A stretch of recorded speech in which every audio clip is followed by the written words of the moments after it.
Greetings, this is Fred in Alaska. Wanted to share with you guys today an email I got from Ivan. Got a little while back. He asked me not to share his last name or his home village because it's a small one. This happened to Ivan and his brother last year on the King Salmon River, which is north on the Nushagak River from the Nuyakuk. So it's in that same area of a lot of activity.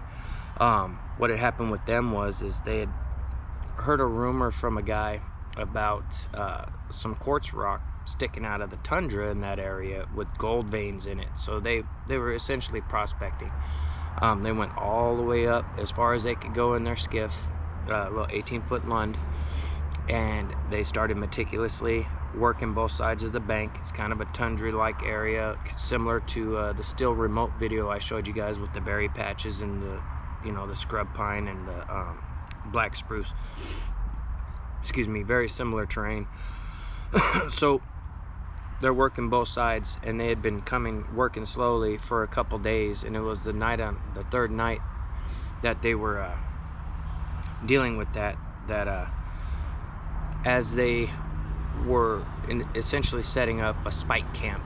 Nothing big, just a little tent for them to share and a little fire to get something to eat, basically. And the fire wasn't an actual fire pit, it was one of those Coleman cook stoves. So the minimal is what they're doing, trying to avoid leaving any lasting marks in the land.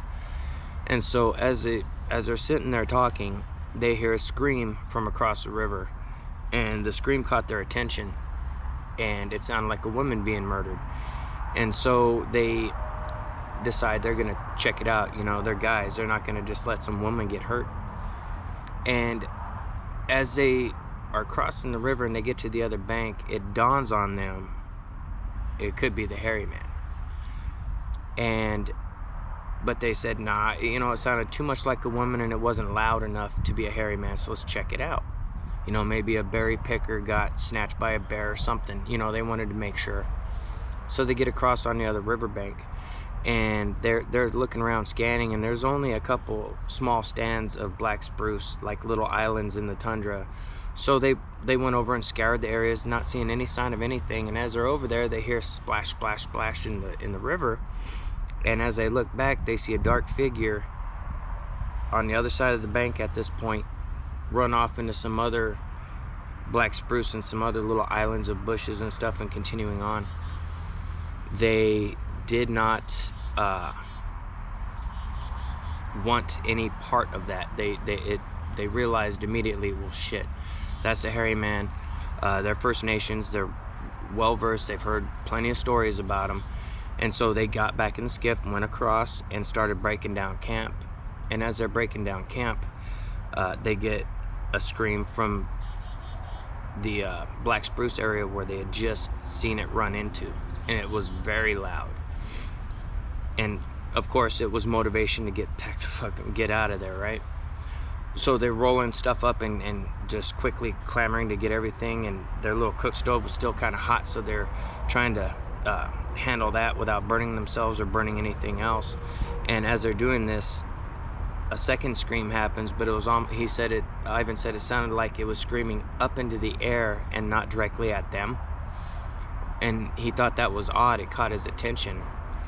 But way across the river on the opposite bank, way up towards some hills and mountains that start, they heard a return scream. And the return scream sounded louder than the scream they heard from the brush near them. So immediately they hightail it to their skiff, they dump everything in, and they're using push sticks. They had a jet outboard, but the problem was a lot of the grass and stuff that grows in the creeks and the rivers was getting sucked up into the impeller and essentially killing the motor. So they wanted to spare their motor, and they're using push sticks to push their ways down. As they're going along, it's getting into nighttime as all of this was transpiring, and this was last fall. So they're pushing along, and they're trying to push back towards the Nushagak River and deeper water to where they could fire up their outboard and just skiff on out of there, right?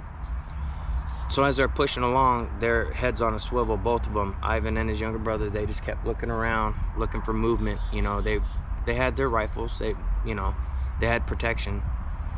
And as they're pushing along and scanning the banks, they notice movement to their left on the left-hand side of the riverbank. And so they are hyper vigilant at this point. His younger brother goes and stands up on the bow so he can get a higher view over the bank because the water level was down.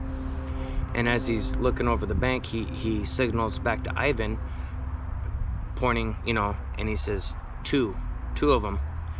And so Ivan immediately is checking the water depth and checking the grass because he wants to fire up the outboard and get out of Dodge. It was still way too much grass. He would end up picking it out of there, and they didn't want to do that. So they just doubled their efforts with the pushing sticks and getting themselves into the deeper water. And as they're doing it, periodically his younger brother would run back up onto the bow so he'd get a higher vantage point, and looks off to the left, and he wasn't seeing anything. So he was giving Ivan the thumbs up, and he turns to the opposite bank and notices the movements on that side. So, you know, he's in the middle of trying to give his brother the thumbs up, and then stops and points over, and he you know, he's telling him one. So he jumps back down, they keep pushing. Now as they're getting into the deeper water, Ivan drops the kicker down out of lock and drops it into the water, and he's, you know, pulling to start it, and for whatever reason it wasn't turning right over, and they never had a problem with it before. So he keeps yanking and cranking on it, and finally it starts up, and just as it starts up, a couple rocks land in the water behind them. Bloosh, bloosh, and both rocks landed in the exact same place. He said he'd never seen anything like it. He said it was just one after another, bloom, and then bloom, right in the same spot. And they immediately got up on step and skipped on out of there.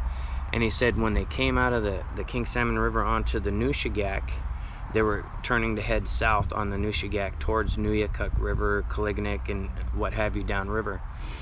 And as they come around that curve into the main channel of the Nushagak there, they noticed one standing on that same side that his brother had last seen it.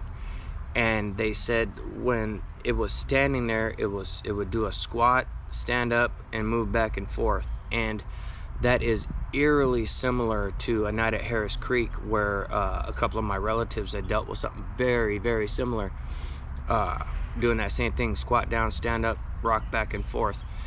And this thing was silhouetted at the time, and as they were passing it, and it was at a distance, they were in the water, it screamed again. And he said the scream that they heard reverberated through them. They felt it in their clothes, they felt it in the skiff, in the water, and that's an intense scream. I've heard it, so I get it, but I just want to share that with you guys. I'll be on DA Ex Machina's channel tonight. Shout out to DA and Anthony and them guys. Special thanks to Isaac Pruitt. He's been helpful. He's been going out on the missions with me, and we'll catch you guys on the next one.